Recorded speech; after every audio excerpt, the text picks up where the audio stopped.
Assalamualaikum warahmatullahi wabarakatuh. Perkenalkan, nama saya Miftahul Rizka, BP 1901052061 dari kelas 2C D3TC. Pada kesempatan kali ini saya akan menjelaskan seputar dengan jaringan 2G.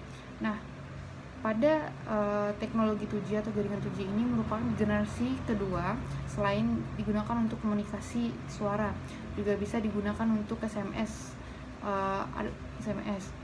Dan merupakan layanan dua arah untuk mengirim pesan pendek sebanyak 100 karakter. Kemudian ada berupa voicemail, ada call waiting, dan transfer data dengan kecepatan 9600 bps.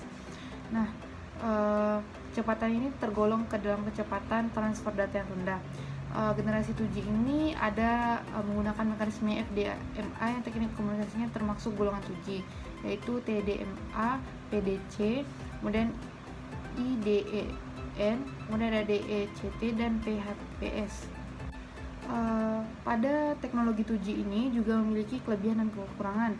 Kelebihan diantaranya yaitu adalah selain digunakan untuk komunikasi suara, itu jaringan 2G ini juga digunakan untuk SMS. Kemudian yang kedua, dapat mengirim pesan sebanyak 100 karakter. Kemudian kecepatan transfer datanya itu sekitar 9600 bps.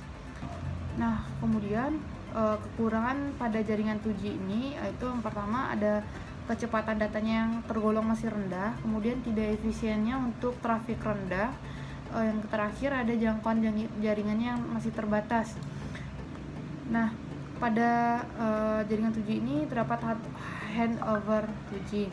Handover ini merupakan suatu proses pengalihan kanal secara otomatis pada MS, atau MS itu kita sebut dengan perangkat yang kita gunakan dalam komunikasi tanpa terjadinya pemutusan hubungan.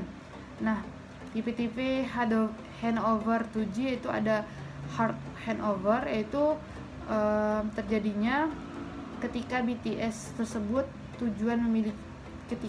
BTS tersebut memiliki frekuensi yang berbeda dengan BTS sumber atau BTS asalnya. Kemudian tipe yang kedua ada soft handover, yaitu hanya terjadi jika sel asal atau sel tujuan beroperasi pada kanal frekuensi yang sama. Nah, pada jaringan 2G ini terdapat yang namanya MS atau perangkat yang kita gunakan seperti handphone. Nah, pada yang memiliki SIM card, yang mana sinyal radio yang dipancarkan oleh HP tadi itu akan diterima oleh BTS terdekat, yang nantinya BTS tersebut akan terhubung kepada yang namanya itu ada BSC. Nah, BSC ini berfungsi itu seperti kayak membawahi beberapa BTS. Nah, kemudian BSC ini juga mengatur trafik yang datang kemudian trafik yang pergi. Nah, BSC ini juga memiliki fungsi mengelola sumber radio dalam pemberian frekuensi setiap BTS. Nah, pada bagian ini itu disebut juga dengan bagian Base Station System atau BSS.